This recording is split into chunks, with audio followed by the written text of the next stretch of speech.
Bener deh, di dalam bernegara paling empet kalau pejabat negaranya hanya memfokuskan ekonomi doang otaknya. Namun hasilnya malah berantakan, ekonominya turun. Terlepas dari kenyataan ekonomi yang turun, banyak pendapat yang menyatakan bahwa saat ini masalah di Indonesia bukan ekonomi, tetapi karena rendahnya trust atau kepercayaan sesama anak bangsa. Mengapa hal itu terjadi? Karena lemahnya panji negara yang namanya Hankam, pertahanan dan keamanan. Sangat difahami karena saat ini banyak pejabat negara yang memang tidak pernah mengikuti bela negara Lemhanas atau memiliki pengetahuan bela negara lainnya, atau mungkin sudah lupa pelajaran P4 dulu. Misalnya kita mengatakan bahwa hati-hati mendekatkan Indonesia dengan komunis Tiongkok. Kita tidak mengatakan tidak boleh berbisnis dengan Tiongkok, tetapi hati-hati.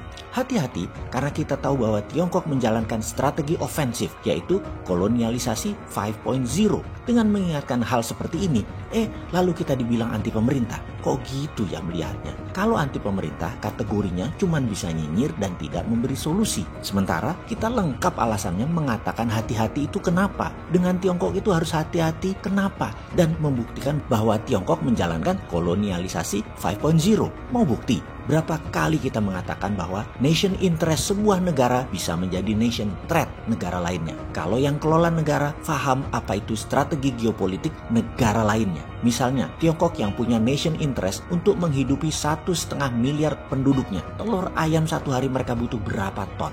Bahan bakar minyak BBM mereka butuh 10 juta barel per harinya. Gas, beras, minyak goreng, berapa ton per harinya mereka butuhkan. Sebagai negara produsen, mereka juga memerlukan bahan baku industri yang berkelanjutan.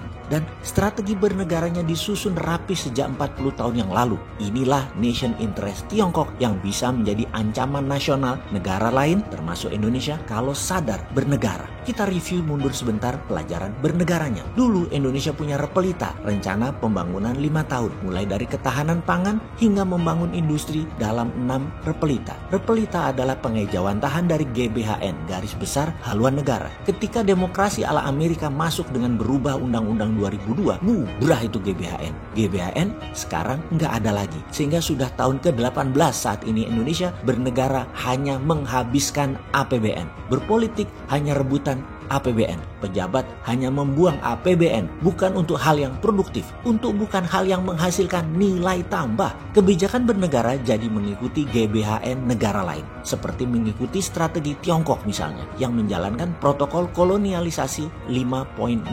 Kita buktikan, kita mengingatkan strategi close loop-nya turis Tiongkok di Bali. Pertama, beli hotel penginapan mulai dari kelas melati sampai bintang 5. Lalu beli restoran, lalu beli toko oleh-oleh, lalu atur biro perjalanan di Bali dengan kendaraan bis, penterjemah, lalu bekerja sama dengan beberapa toko, kafe, dan restoran untuk menerima pembayaran. Ketika pesawat mendarat di Bali, para turis tersebut dijemput bis, dibawa ke hotel milik mereka, lalu makan di resto milik mereka, lalu menonton tari kecak ke tempat wisata, balik lagi makan di resto lain lagi milik mereka juga. Terus berhari-hari begitu, kemudian pulangnya beli oleh-oleh di toko mereka, sampai balik ke pesawat lagi, semua dikawal dengan ketat. Apa yang Bali dapat? Tidak lebih 20% dari fulus Tiongkok ditambah tokai dan kencingnya Tiongkok tadi di Bali. Uang semua menggunakan Alipay, WeChat Pay, dan uang digital e-renminbi, apapun itu, muter semua di dalam sistem keuangan Tiongkok. Itulah salah satu bukti kolonialisasi 5.0. Mau kita teruskan lagi.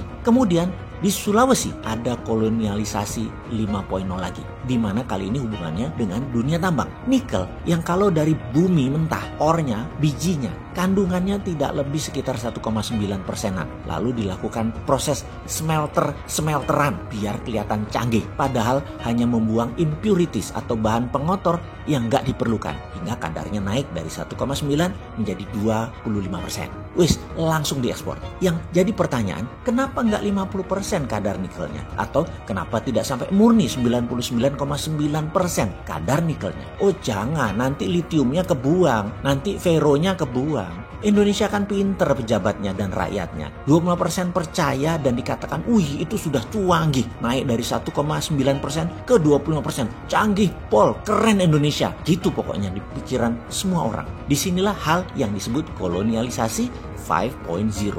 Oke, kita mulai rincikan. Mesinnya buatan mana alat-alat di Sulawesi itu? Modalnya dari mana? Tenaga kerjanya dari mana? Mata uangnya apa? Lalu hasilnya nikel 25% tadi dibayar ke Indonesia pakai yuan. Semuanya milik Tiongkok. Hore, yuan sekarang sudah jadi devisa negara. Pinter ya? Ini terobosan baru. Yuan jadi devisa negara. Hebat. Bener deh. Kalau saya nih Menteri Keuangan, tidak sudi saya dibayar yuan. Kalau dibayar dolar gimana? Nggak sudi juga. Saya minta dibayar pakai emas. Gila aja sekalian. Tetapi ini bentuk lain dari cara nyindir. Karena banyak yang akan berpikir, kalau dibayar pakai emas, emasnya tadi tetap utuh. Karena bisa jadi underlaying cetak rupiah. Lalu ada lagi yang nanya, lah kalau emas nanti kalau kita mau beli impor minyak BBM dari Timur Tengah, mereka minta dibayar dolar. Kita nggak punya dolar, bagaimana? Nah, ini logika yang benar. Kita nggak punya dolar buat beli BBM. Begini bos, yang lebih geblek adalah saat ini dolar nggak ada, malah yuan adanya. Itu Saudi dibayar emas lebih mau kali daripada dibayar yuan. Jadi, begitu cadangan devisa Indonesia yuan, itu namanya Indonesia jadi provinsinya Tiongkok. Dan itu kolonialisasi 5.0. Paham? Itu aja kok dibilang kita anti pemerintah. Kita ini wong bodoh ngaku pinter. Itu lebih pas.